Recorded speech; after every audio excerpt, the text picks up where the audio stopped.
مجھے آج تک نہیں معلوم ہو سکا کہ بورڈ آف انویسٹمنٹ نے کس کس کو مطلب بلا سود قرضے دیے ہیں اور وہ واپس لیے ہیں. نہیں, اگر اس طرح سے خواتین کے لیے وہ بورڈ آف انویسٹمنٹ کام کرے, بلا سود قرضے دے اور اتنے اچھے طریقے سے ایس ایم ایز کے لیے کام کر سکتی ہیں خواتین, جو کہ آپ کو پتہ ہے ملک کی بیک بون میڈیم انٹرپرائز اور ایس ایم ایز ہیں. تو اس پہ حکومت کو کام کرنا چاہیے, بلا سود قرضے دینے چاہیے. ٹوٹل 100% وپنگ کریم پاکستان میں ڈیلی بیسس پہ 2 کنٹینر امپورٹ ہوتے تھے جب ہم نے یہ بزنس اسٹارٹ کیا. اس کے بعد سلولی اب میرا خیال مہینے میں ایک کنٹینر شاید آتا ہے, اور اس سے ریلیٹڈ اور بہت ساری پروڈکٹ ہے جو کہ اب بھی امپورٹ ہو رہی ہیں. میں اس پہ کام بھی کر رہی ہوں. تو ہم مطلب اگر خواتین کو یا ایس ایم ایز کو کام کرنے کا مواقع دیے تو یہ کام بزنس میں امپورٹ اور مطلب ہمارے ڈالر بچ جائیں گے اور امپورٹ رک جائے گی, اور یہاں ہمیں مطلب لوگوں کو روزگار بھی ملے گا. کچھ پیکیجز ایسے دینے چاہیے کاٹیج انڈسٹری سیکٹر کے لیے, ایس ایم ایز کے لیے. جو ریکمنڈیشنز گئی ہیں کاٹی کی طرف سے, کیا اس میں خواتین کے ان اور ایس ایم ایز کو مد نظر رکھتے ہوئے ان کی پروموشن پروجیکشن کے لیے آسانیوں کے لیے بھی کوئی ریکمنڈیشن گئی ہے, کوئی پوائنٹ گیا؟ جی بالکل گئی ہیں. اس میں اسپیشل ہم نے یہ کہا ہے کہ دیکھیں 2021 میں انہوں نے کہا تھا کہ ایس ایم ایز کے لیے یا میڈیم انٹرپرائزز جو 25 ملین کا ٹرن اوور سالانہ ہوگا وہ کمپنیاں آئیں گی. اب 2021 سے لے کے 2024 تک تو آپ کو پتہ ہے روپے کی ویلیو تو بہت زیرو ہو گئی ہے. ٹھیک ہے. اچھا مسلم محمدی صاحب, آپ مجھے بتائیں کہ آپ کا بھی بہت ساری انڈسٹری سے ابھی بھی آپ کی ایک لنک ہے, آپ انڈسٹریلسٹ ہیں, تو ہر شعبے میں ہم دیکھ رہے ہیں کہ شاید ہی کوئی ایسی انڈسٹری ہو پاکستان کی جو مطمئن دکھائی دے. تو یہ فشنگ والی سائڈ ہو گئی یا جو دوسری جتنی انڈسٹریز ہیں, کہیں پہ کوئی ریلیف ملا ہے ماضی میں یا آنے والے دنوں میں کوئی توقع ہے آپ کو؟ پاکستان میں اگر آپ دیکھیں تو اس وقت ہمارے پاس 3 نظام چل رہے ہیں ٹیکسیشن کے. ایک وہ نظام ہے جس کے اندر میں, آپ, نکھت یا کوئی بھی اور انڈسٹریلسٹ نارمل وے میں ٹیکسیشن دیتا ہے اور سیلز ٹیکس کی مد میں بھی ادائیگی کرتا ہے. دوسرے یہ ہیں کہ ایسی چیز ہیں جو حکومت پاکستان نے پہلے 5 سال کے لیے ریلیف دیا تھا اور اب مزید 1 سال کے لیے اور ریلیف دینے کی باتیں ہو رہی ہیں, اینڈ پروبیبلی شاید وہ لیجسلیشن میں اپروو ہو بھی جائے گا. تو ان کے اس سینیریو میں یہ ہے کہ آپ کا withholding tax sales tax جو ہے وہ لیا جاتا ہے, جبکہ انکم ٹیکس کے اوپر چھوٹ ہے, جبکہ نارمل آدمی سیلز ٹیکس بھی دے رہا ہے اور انکم ٹیکس بھی دے رہا ہے. اور تیسری کیٹیگری وہ ہے جو یہ فاٹا اور پاٹا ہے, نہ وہ سیلز ٹیکس ہے اور نہ وہ انکم ٹیکس ہے. اچھا, ابھی تو فی الحال بہت ہاٹ چل رہے ہیں یہ دونوں ٹاپکس. تو اب میں آپ کو بتاؤں کہ اب اس میں پیرٹی یہ ہو رہی ہے کہ اس کے اندر ایک طرح سے آپ یہ سمجھیں کہ کوئی نارمل بزنس مین کمپیٹ نہیں کر سکتا. میں اگر ایک چیز کے اوپر سیلز ٹیکس بھی دے رہا ہوں, انکم ٹیکس بھی دے رہا ہوں, دوسرا آدمی وہی چیز کو امپورٹ کر رہا ہے اور اس کو نارمل کوئی اس کے اوپر ٹیکسیشن نہیں ہے, تو تقریباً 20-22% کا فرق آ جائے گا. تو کوئی نارمل آدمی جو ہے وہ کوئی 100% مارجن پہ تو کام نہیں کرتا.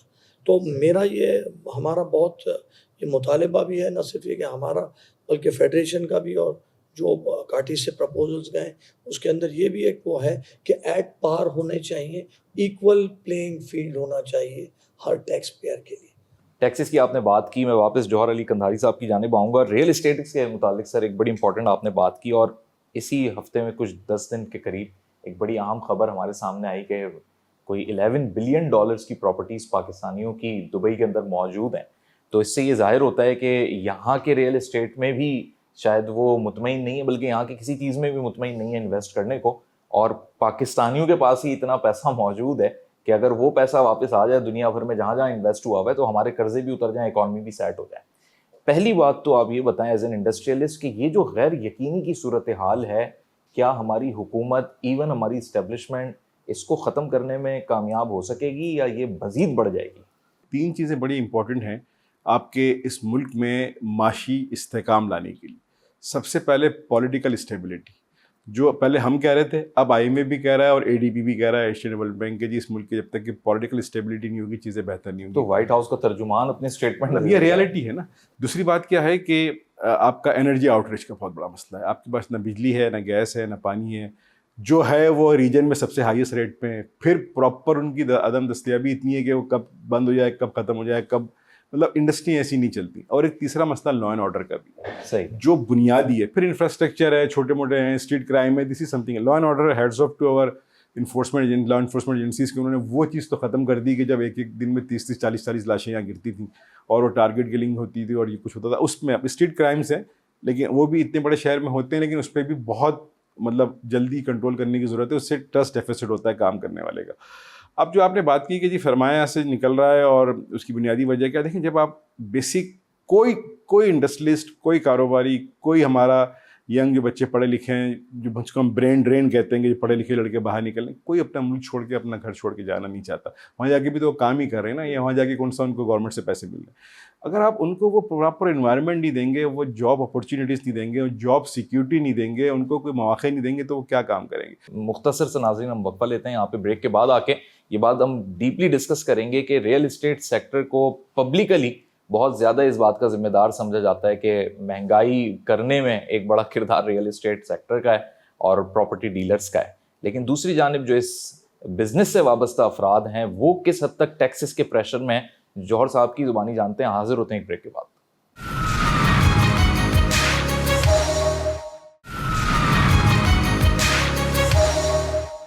ویلکم بیک ناظرین, ہم موجود ہیں آج کورنگی ایسوسی ایشن آف ٹریڈ اینڈ انڈسٹری میں, اور پوری ہی جو اہم کابینہ ہے جس میں پریزیڈنٹ, سینئر وائس پریزیڈنٹ اور وائس پریزیڈنٹ کاٹی کے ہیں وہ ہمارے ساتھ تشریف فرما ہیں. نگہت آوان صاحبہ جو کہ سینئر وائس پریزیڈنٹ بھی ہیں, ویمن بھی ہیں, اور سب سے امپورٹنٹ یہ کہ ویمن انٹرپرینیورشپ پہ بھی آپ بڑی پروموشن کر رہی ہیں. لیکن میں جب ٹیکسز کے پوائنٹس پہ ابھی ہم چاہتے ہیں سیگمنٹ میں بات کریں اس پہ اسپیسیفکلی, تو ایسا محسوس ہوتا ہے کہ نیا کوئی بزنس کرنا بھی چاہتی ہوگی, چاہے خاتون ہو یا کوئی آدمی ہو, وہ تو آپ لوگوں کی جو ٹیکسز چیلنجز ہیں ان کو ہی دیکھ کے اس کی ڈی موٹیویٹ ہو جاتا ہوگا وہ کہ میں کروں تو کیا کروں.